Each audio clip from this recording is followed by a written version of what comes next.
Joshua chapter 22. Then Joshua summoned the Reubenites, the Gadites, and the half-tribe of Manasseh, and told them, You have done all that Moses the servant of the Lord commanded you, and you have obeyed my voice in all that I commanded you. All this time you have not deserted your brothers, up to this very day, but have kept the charge given you by the Lord your God. And now that the Lord your God has given your brothers rest as he promised them, you may return to your homes in the land that Moses the servant of the Lord gave you across the Jordan. But be very careful to observe the commandment and the law that Moses the servant of the Lord gave you, to love the Lord your God, to walk in all his ways, to keep his commandments, to hold fast to him, and to serve him with all your heart and with all your soul. So Joshua blessed them and sent them on their way, and they went to their homes. To the half-tribe of Manasseh Moses had given land in Bashan, and to the other half Joshua gave land on the west side of the Jordan among their brothers.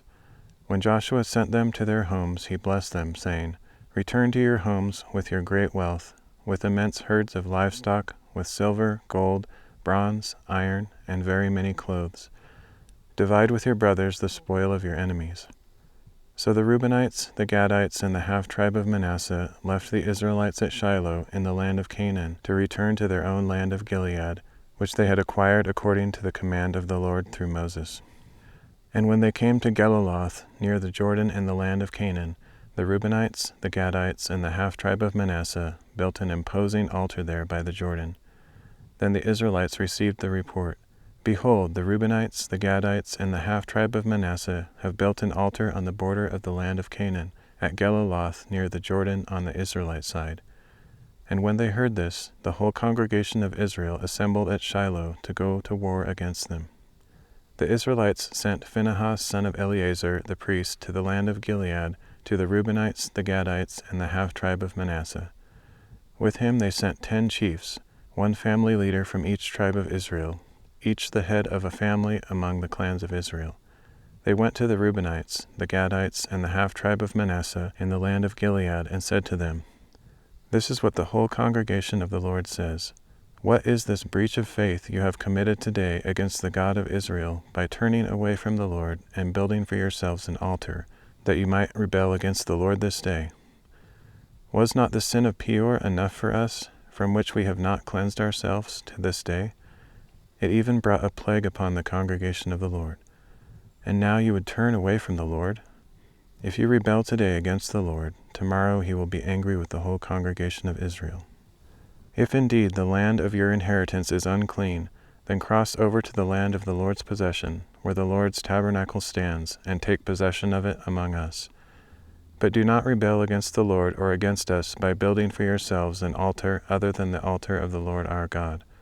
Was not Achan son of Zerah unfaithful regarding what was set apart for destruction, bringing wrath upon the whole congregation of Israel? Yet it was not only Achan who perished because of his sin. Then the Reubenites, the Gadites, and the half-tribe of Manasseh answered the leaders of the clans of Israel, The Lord, the Mighty One, is God. The Lord, the Mighty One, is God. He knows, and may Israel also know. If this was in rebellion or breach of faith against the Lord, do not spare us today. If we have built for ourselves an altar, to turn away from him and to offer burnt offerings and grain offerings on it, or to sacrifice fellowship offerings on it, may the Lord himself hold us accountable. But in fact we have done this for fear that in the future your descendants might say to ours, What have you to do with the Lord, the God of Israel? For the Lord has made the Jordan a border between us and you Reubenites and Gadites. You have no share in the Lord. So your descendants could cause ours to stop fearing the Lord. That is why we said, Let us take action and build an altar for ourselves, but not for burnt offerings or sacrifices. Rather, let it be a witness between us and you and the generations to come, that we will worship the Lord in his presence with our burnt offerings, sacrifices, and peace offerings. Then in the future your descendants cannot say to ours, You have no share in the Lord.